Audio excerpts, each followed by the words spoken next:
Hi, இன்றைக்கி ரொம்பவே சூப்பரான கொங்கு நாட்டு ஸ்பெஷல் தக்காளி பஜ்ஜி எப்படி செய்கிறது அப்படிங்கிறது பார்க்கலாமா? அதுக்கு ஒரு குக்கர் வச்சுக்கலாம்.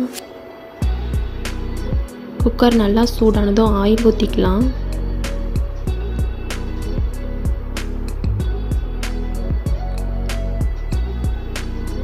ஆயில் நல்லா சூடானது கடுகு போட்டுக்கலாம்.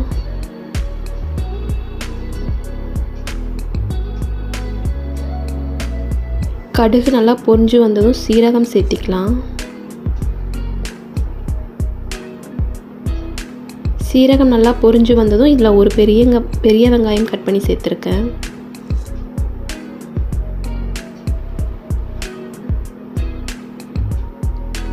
இது கூடவே கருவேப்பிலை ஒரு பிடி சேர்த்திக்கலாம். ஒரு காஞ்ச மிளகாய் கட் பண்ணி சேர்த்திக்கலாம். எல்லாத்தையும் சேர்த்து நல்லா வதக்கி எடுத்துக்கலாம்.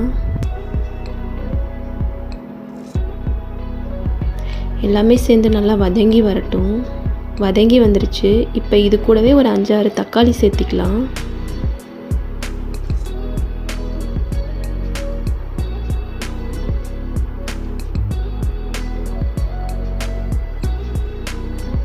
இது கூடவே மஞ்சத்தூள் சேர்த்திக்கலாம். இது கூடவே இந்த கடையிலுக்கான உப்பு சேர்த்திக்கலாம். இது கூடவே கொஞ்சம் சாம்பார் தூள் சேர்த்திக்கலாம். எல்லாத்தையும் சேர்த்து நல்லா மிக்ஸ் பண்ணி விட்டுக்கலாம்.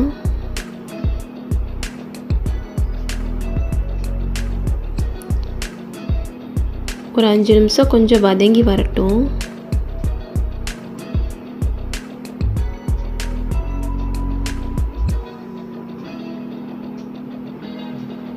இப்போ வதங்கி வந்துருச்சு. இந்த கடையிலுக்கு எவ்வளோ தண்ணி வேணுமோ அந்த அளவுக்கு நம்ம தண்ணி சேர்த்திக்கலாம். எல்லாத்தையும் சேர்த்து நல்லா மிக்ஸ் பண்ணி விட்டுக்கலாம்.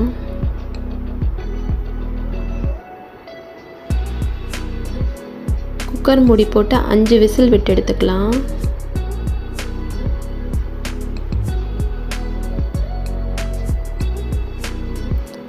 விசில் அடங்கிருச்சு.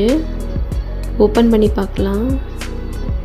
பாருங்கள், நல்லா வெந்து வந்துருச்சு. இது நல்லா ஒரு கரண்டியாலேயோ இல்லை மத்தாலேயோ நல்லா மசிச்சு எடுத்துக்கலாம்.